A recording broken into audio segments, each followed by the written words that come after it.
আজিৰ এই ভিডিঅ'টো আমি ৰমেনক দি দিলোঁ, কাৰণ ৰমেন স্কুল অহা নাই কাৰণে ৰমেনৰ অংকটো দি আৰম্ভ কৰোঁ। এইখন নতুন বৰ্ড, নতুন ক্লাছ, আৰু এই বৰ্ডখনৰ প্ৰথম অংকটোৱে আমি ৰমেনৰ নামত দি দিলোঁ। হা, এই যেনে ক্ৰিকেট খেলত শচীন তেণ্ডুলকাৰে ভাল চেঞ্চুৰী এটা মাৰিলে মা দেউতাকৰ নামত দি দিয়ে, এই বৰ্ডখনৰ প্ৰথম অংকটো আমি ৰমেন নাহাকৰ নামত দিছোঁ। তো ৰমেনে চাই নাচাই পিছত দেখাব। 3 নম্বৰ প্ৰশ্নটো ভালদৰে শুনি ল'বা এবাৰ, যে ৰমেনে মোবাইল এটা 13,500 টকাত বেচিলে।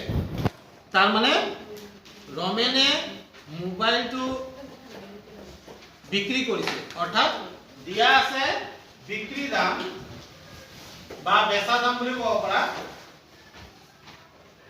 বিক্ৰী দাম বুলি ক'বা নে বেচা দাম বুলি ক'বা? কোৱা।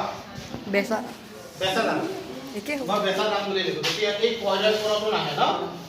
এই বস্তুটো ধ্যান দিব লাগে যে যদি মই বিক্ৰী দাম লিখো বা বেচা দাম লিখো, দুইটাৰে অৰ্থ একেই। বেচা দামটোত কোনো যুক্তাক্ষৰ নাই, হয়নে? বেচা দামটোত যুক্তাক্ষৰ নথকাৰ কাৰণে বেচা দাম শব্দটো ব্যৱহাৰ কৰিলে ছাত্ৰ ছাত্ৰী ভাল হ'ব। বেচা দাম অৰ্থাৎ ইংৰাজীত আমি শৰ্ট ফৰ্মত কি লিখিম? সেল প্ৰাইস অৰ্থাৎ এসপি সমান কিমান দিছে? rupees 13,500 লিখিলানে? টকা বুলি নালিখা, মই rupees চিম্বলটো দি দিছো। তাৰ পিছত কি কৈছে চোৱা, তাৰ বেচুতে 20% লোকচান হ'ল।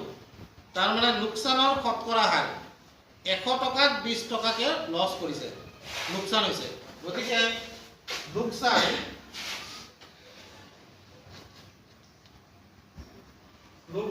অৰ্থাৎ লছ এৰ আখৰটোৰে বুজোৱা হয় 20%। তাৰ মানে 100 টকাত 20 টকা লোকচান হৈছে, হয়নে? এতিয়া আমি উলিয়াব লাগে মোবাইলটো কিমান দামত কিনিছিল, অৰ্থাৎ কিনা দাম এসপি মানে কিমান উলিয়াব লাগে।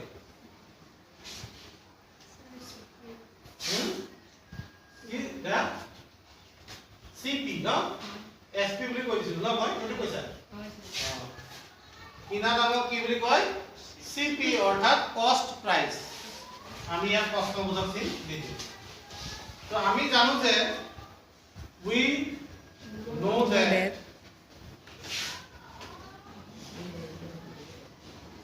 know that cost price is equals to, so যেতিয়া মই বেচা দাম উলিয়াম তেতিয়া লাভৰ শতকৰা হাৰ বা লোকচানৰ শতকৰা হাৰৰ কামটো তলত থাকে। বেচা দাম লওঁতে ওপৰত থাকে, কিনা দাম ল'লে তলত থাকিব। ক'ত থাকিব? 100 মাইনাছ লছ হ'ব। তোমালোকৰ আগৰ অংক তোমালোকে যদি চোৱা, আৰু ওপৰত কি হ'ব? 100 ব্ৰেকেট দি দিবা ইনটু এসপি বুলি লিখিবা। এতিয়া ইয়াত যদি মান বহুৱাই দিয়া কি হ'ব? ইয়াত মান বহুৱাই দিলে কি হ'ব চোৱা, 100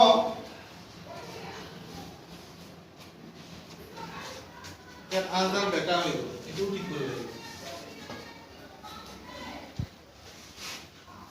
ইয়াত হ'ব 100 বিয়োগ 20 লোকচানৰ শতকৰা হাৰ, হয়নে? পুৰণ এসপি কিমান আছিল? 13500, হয়নে নহয়? কিমান পাম আমি? ওপৰত পাম 100, তলত পাম 80, হয়নে? ইনটু 13500। ইয়াৰ এটা শূন্য, ইয়াৰ এটা শূন্য কাটি দিয়া, হ'লনে? এতিয়া 8ৰে যদি মই 13,500 হৰণ কৰো, কেইবাৰ যাব? 8ৰে 13ত যাব কেইবাৰ?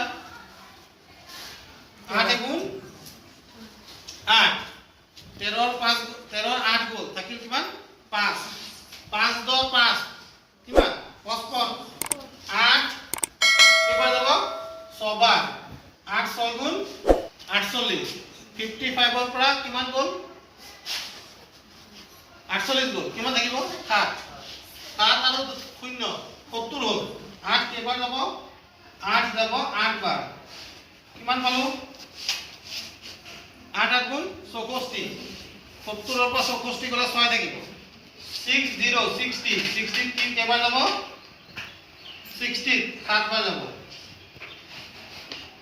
60 কিমান যাব কিমান থাকিব 4 হয়নে দশমিক দিয়াৰ লগে লগে 40 হৈ যাব দশমিক দি দিয়া 40 ত যাব 8 5 বাৰ যদি এই হৰণটো তোমালোকৰ টান লাগে তেতিয়াহ'লে ইয়াত হৰণটো কৰি চাবা এনেকৈ কি আছে 1 3 5 00 এইটো ভালদৰে চোৱা হৰণটো মই মুখে মুখে কৰা হৰণটো তোমালোকে এনেকৈ কাষতে কৰি ল'ব পাৰা ৰাফৰ 8 ৰে ইয়াত যাব এবাৰ 8 গুণ 8 13 5 গুণ 13 8 গুণ থাকিল 5 এই 5 নামিল 8 6 গুণ 48 থাকি গ'ল 7 শূন্য নামি আহিল 70 8 8 গুণ 64 থাকিল কিমান 6 শূন্য নামি আহিল 8 7 গুণ